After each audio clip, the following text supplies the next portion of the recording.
And just like that, we have reached the end of the movie season for 2024, so it is time to look back on the best and worst movies that got released. Every year is interesting in its own way, and in this specific video, I will be giving you lists for my favorite movies of this year, the movies that most disappointed me, specifically also my favorite horror movies, and ranking the comic book movies worst to best. There'll be timestamps in the descriptions if you want to skip to a certain list. Everyone's gonna skip my favorite movies because who cares about me, right?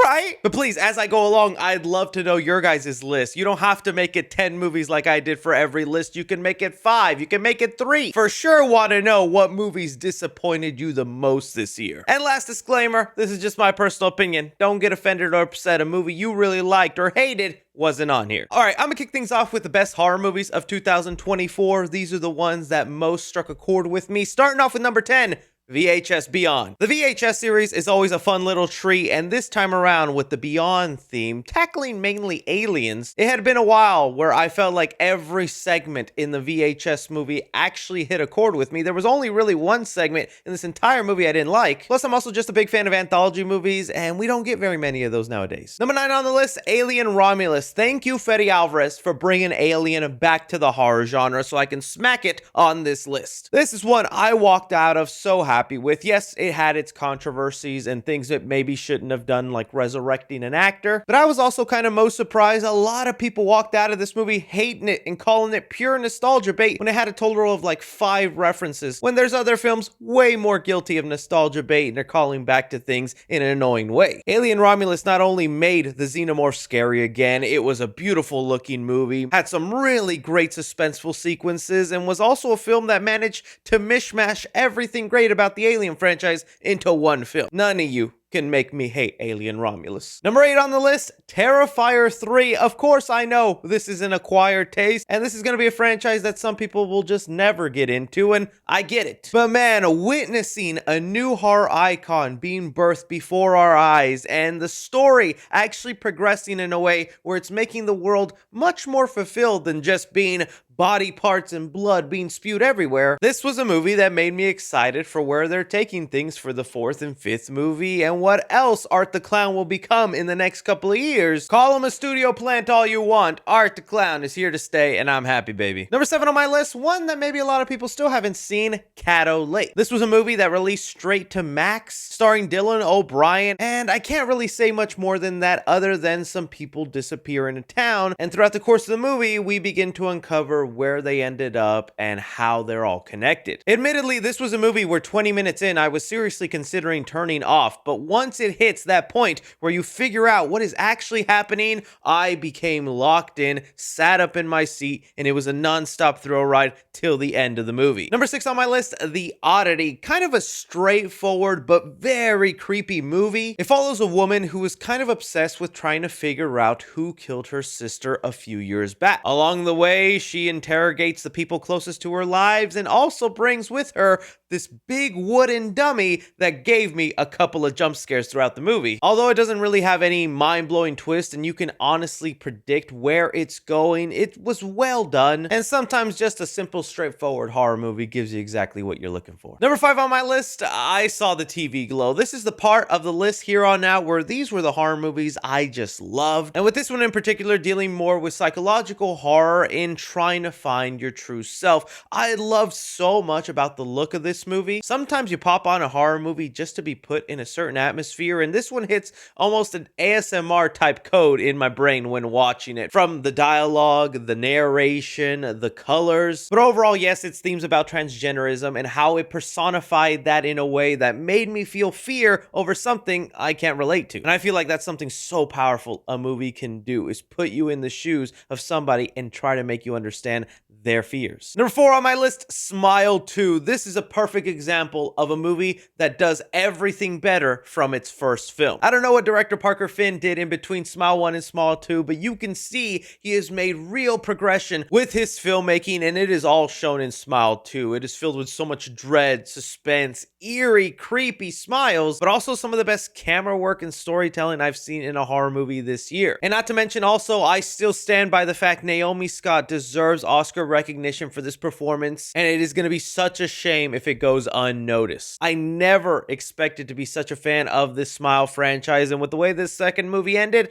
I am very excited for Smile 3 if we get there. Number 3 on the list, Strange Darling. This is another movie where I highly recommend you go in knowing nothing. It stars Kyle Gallner, who plays someone named the Demon, and Willa Fitzgerald, who plays the Lady. After a one-night stand doesn't exactly go the way they intended, we follow these characters on a cat and mouse game as we, the audience, are also being told the story in 6 different parts, all in a non-linear order. That's honestly what I loved about Strange Darling, is how the movie was divided into these 6 different sections, and they give you part 5 first, then we jump to part 2, then we go back to part 3, and just seeing the way the movie then pieces together and how it alters your perception one section after another, I found it really fun and refreshing, and I feel like more people should give Strange Darling a chance. Number 2 on my list, The Substance. Ooh, I was so ready to call this the hauniest movie of 2024 if Nosferatu didn't already come out. This is one of those horror movies I decided to go in and watch at a dine-in theater and then immediately regretted my decision. It's one of the grossest, nastiest movies, and that was already after I had seen Terrifier 3. But even putting the body horror aside, the existential crisis of aging and your beauty fading away, and how far you would go to recapture some of that youth. Plus, it's also not a terrible thing that there is just beautiful booty on the screen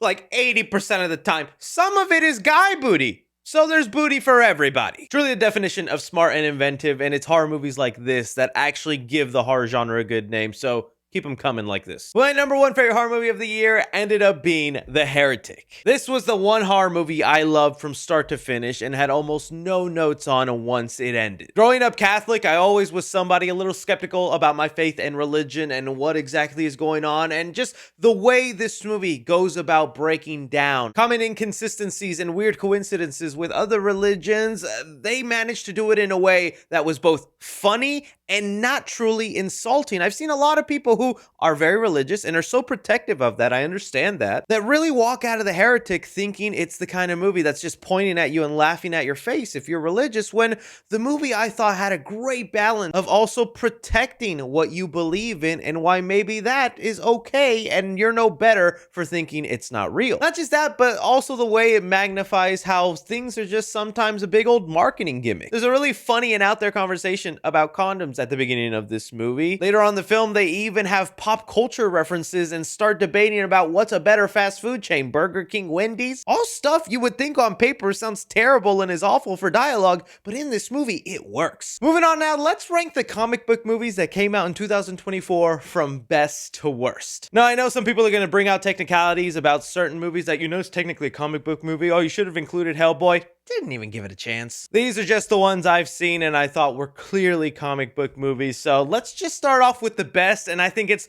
the most obvious year that even if you were someone who didn't like this movie, you could still agree it is the best one of the year. And that was Deadpool and Wolverine, the movie that finally put Deadpool into the MCU alongside Wolverine. It's an absolute blast of a time that unfortunately is now becoming victim to people just hating it because it's filled with cameos, references, and nostalgia. It's not a perfect movie, but it brought me a lot of laughs. It had some surprises throughout, and also it kept the heart that was present in the last 2 Deadpool movies. A lot of us thought Disney would ruin this whole rated R feel, and they still delivered on that. Next up on the list, we take a giant step down, but that's just the kind of year we've had. Venom: The Last Dance. Look, I'm still just not a fan of these Venom movies, and I'm very happy we are done with this trilogy, and hopefully we don't have to see this version of Venom again. But this was just an odd, weird way to end a trilogy with setting up a new big bad very last minute, entire sequences where you could have avoided the overall problem, but no, we needed a dance scene in Vegas. The only real redeeming part I liked about this movie is the final act, where we just got symbiote mayhem and the movie became actually entertaining for a good 5-10 minutes. Number 3 on my list, Kraven the Hunter. It is going to be surprising how half this list is comprised of Sony Spider-Man spin-off movies,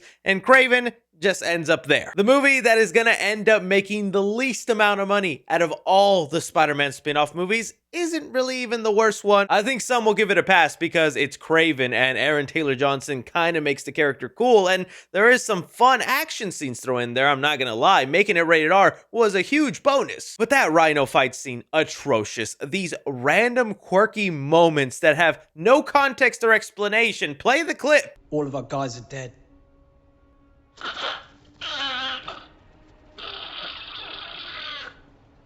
I am so happy that Sony is realizing they need to rethink things, and when we get the spin-off movies again, hopefully they're better than these. Next up, we have The Crow, a movie that I bet severely disappointed a lot of people out there. Maybe it would be higher on my list of worst comic book movie of the year, but I don't have the giant nostalgic attachment to the Crow franchise like some, but even I will admit this was such a weird direction to go in with this movie. This punk rock love angle where it felt more like they just enjoyed banging each other. There was attempts for some cool fight scenes that, yeah, there was a couple of them, but it was honestly a snooze of a movie that I was just pushing to stay awake through. I don't know how you can take a premise as interesting as The Crow and make it feel so dull and bland. But my contender for the second worst comic book movie of 2024, Madam Web. Oh, baby boy, Madam Web is gonna go down in history as probably the most unironically funny comic book movie of the century. Venom and Kraven are better movies. This is still the funniest comic book movie of this year, possibly rivaling Deadpool and Wolverine. There are so many unintentional, weird dialogue moments, decisions made. A lady goes to Peru for out of nowhere in this movie. It was so bad they had to make this movie outside of the Venom universe. You know how bad you have to be that you can't even stand alongside Morbius and Venom? And you wasted Sydney Sweeney in a tight Spider-Man outfit. Huck 2 on you, movie. But the worst comic book movie of this year goes to none other than Joker 2. I love how this movie is such a disappointment, left so many fans of the first upset that there are now actual conspiracy theories that Todd Phillips did it on purpose. He took Warner Brothers money and then he made an FU movie because he's that cool. Man, that is some hard coke. Even if that's true, why does that make you cool or a great filmmaker that you're willing to say, I hate you, the fans of the Joker. Here's your boy, dead on the ground. And also, we put it in his butt. Because that's a thing that happens in this movie. Gotta be curious where you guys rank that. Moving on now, I'm gonna get on to my favorite movies of the year. And yes, I'll speed run through it because I know you just want to get to the most disappointing movies of the year. All right, kicking things off, number 10 on the list, Sonic Movie 3. This is a perfect example of, I'm fully aware, Sonic is not even top 10 movies of the year. There are so many other movies probably better than Sonic 3. But when it comes to my personal opinion and movies I will actually be rewatching a lot come for the rest of my life, Sonic 3 is gonna be one of them. To have a franchise get progressively better movie after movie, get to a point where you introduce one of the coolest video game characters, Shadow, and get their backstory done in a way that's actually respected on screen, great. You also managed to pull off the achievement of having Jim Carrey in 3 movies back to back. This one, him playing 2 characters, that's a big accomplishment. And come on, that third final act, if you were at all a fan of Sonic, big old dumb smile on your face. This was just a good old time. How could I not put it on the list? Number 9 on my list, Alien Romulus. I already gushed about this in the specific horror movie list, but I wanted to add it here because to me, it brought the Alien franchise back in a way that makes me so excited for its future. We got a sequel confirmed. It re-injected those horror roots I've been missing. And to me personally, I love when a franchise can get me back on board to a series I thought I was maybe dipping out of. Number 8 for me, Kingdom of the Planet of the Apes. I'm still so shocked some people walked out of this movie just not a fan of it. To me, this film had tremendous pressure because what Matt Reeves did with the previous movies, I thought Disney would not be able at all to compare. And while yes, the film is a little longer than it should be, I think it still holds the potential to be just as good, if not maybe even a little better than what was previously done. Plus, it delivered one of my favorite movie lines of all 2024. What a wonderful day! Number 7 on my list, Challengers. I had no expectations really going into this movie, and while I like Zendaya and Luca Guadagnino, the way this movie made me feel, I don't even mean in a sexual way, but just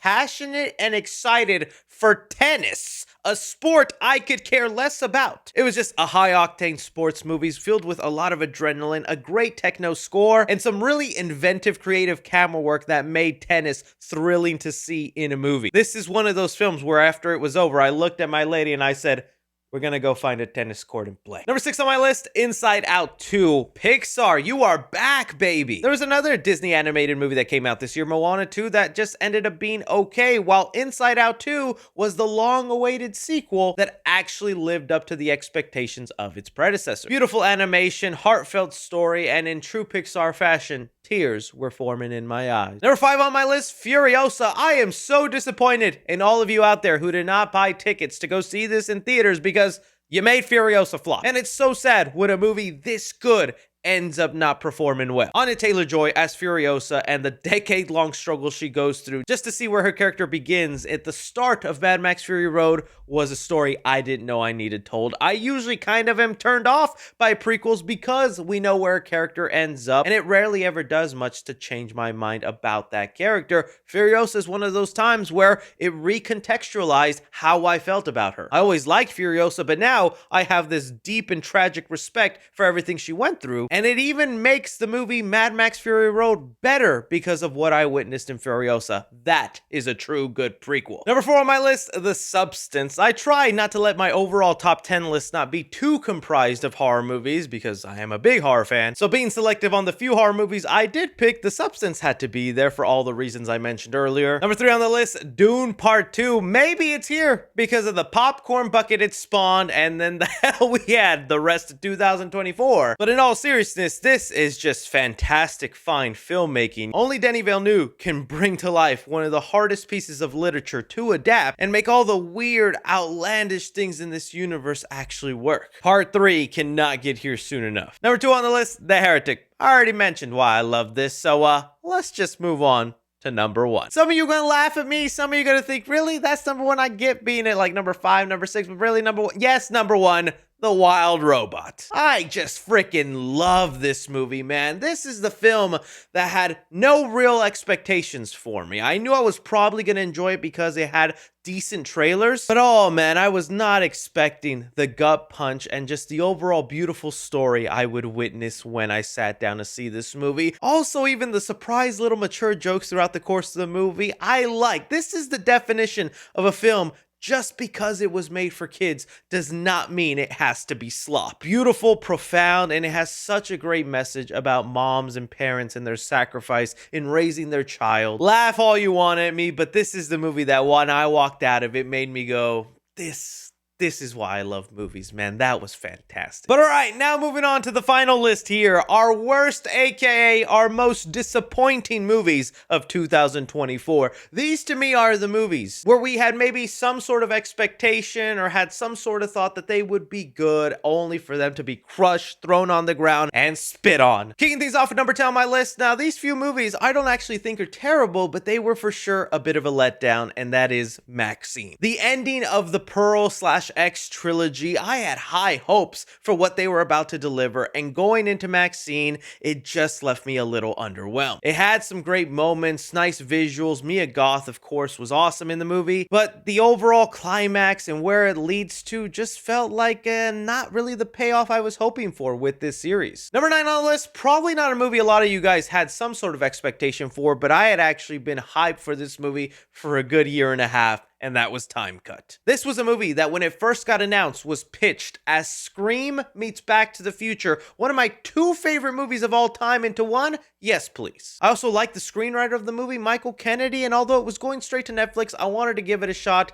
and man, was I just so disappointed throughout the whole watch of this movie. We go from present day 2024 to the early 2000s, and really the movie did not capture that early 2000s feel. There wasn't even that big of a difference in between the time times other than the fashion. The script was awful, terrible jokes that did not land, kills that weren't even fun to watch. I know the movie was also made before the Amazon Prime movie, Totally Killer, but the weird comparisons are undeniable. Not to mention the awful, just doesn't make sense at all ending. I was so disappointed with Time Cut. Number 8 on the list, Borderlands. Maybe didn't have the highest expectations for this movie because I've never played a Borderlands game, but when you look at a cast like Kevin Hart, Jamie Lee Curtis, Jack Black as the voice of Claptrap, you expect there to at least be something there, and my god, a poor man's ripoff of Guardians of the Galaxy. It brought us back down to everything Sonic had built up, and that was making video game adaptations actually somewhat respectable. Number 7 on my list, Imaginary. Oh, there was a lot of horror movies that maybe some people were looking for, whether it was Night Swim, Tarot. But out of all those, Imaginary was the one that made me the most mad when watching it. Obvious joke, how could you call yourself imaginary and not have much of an imagination? This is one of those times where Blumhouse kind of just does the bare minimum, knows that with a good marketing push and the film having a low enough budget, we're gonna be successful that we could just deliver a passable movie. These are the kind of films that give Blumhouse a really bad name, and well, we know at the beginning of the year we always get 2 or 3 from them like this, and I need you to stop doing that, Blumhouse. Number 6 on the list, I gave it to Kraven the Hunter. Overall, not much of an expectation, but if you did have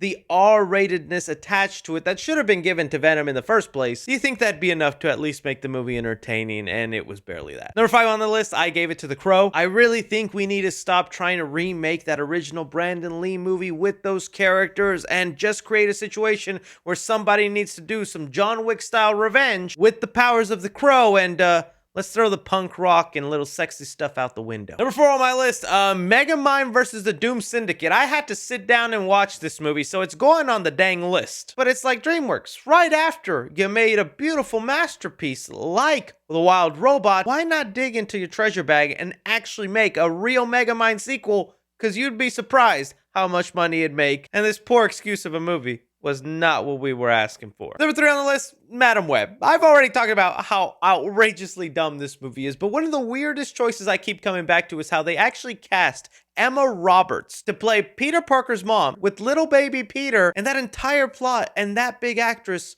was for nothing. Number 2 on the list, Joker 2. This was definitely almost number 1 on the list, but at least we know it is over, that they are done. We're not getting Joker 3. I think there really will be a study about how to just completely derail a franchise, going into the musical aspect when that isn't your fan base, wasting Lady Gaga as Harley Quinn. Like, what amazing casting to just go nowhere, and then having a fan theory that had been around since the first movie came out that he's not the real Joker, and making it come true.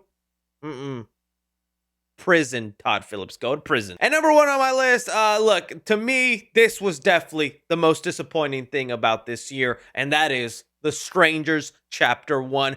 Sure, the Joker 2 left me a little bit more mad, but at least I know it's over with Joker 2. With The Strangers Chapter 1, it started out awful, and I'm still promised 2 more entries I will have to sit through. And you don't have to watch it. I have to. I am a Stranger fan and I have to be there even if they suck. I was so excited when I heard they were making 3 Stranger movies and they would be filmed back to back to back. They'd have a planned out trilogy. We would maybe be exploring the thinking behind the Strangers, where they came from. That made me scared, but I did not think the first movie would just be a lazy carbon copy of the original, with also wasting its R rating. The movie's rated R, and there's barely any violence and bloody sequences to make it enjoyable to watch. The Strangers was definitely never supposed to be a franchise, but now that we are at that point, you would think something cool would at least be done. And well, all I am now is just hoping the next 2 entries are somewhat watchable. But that is kind of 2024 wrapped up for me. I'm gonna be really curious to hear from you guys what you agree, disagree with me. It's all just movie fun here. Don't take it too seriously. And well, we got 2025 to look forward to. Hopefully, it's a better year. Don't forget to like, subscribe, follow me on Twitter at 3C Films or on TikTok at 3C Films. But as always, I'm Chris. Take care.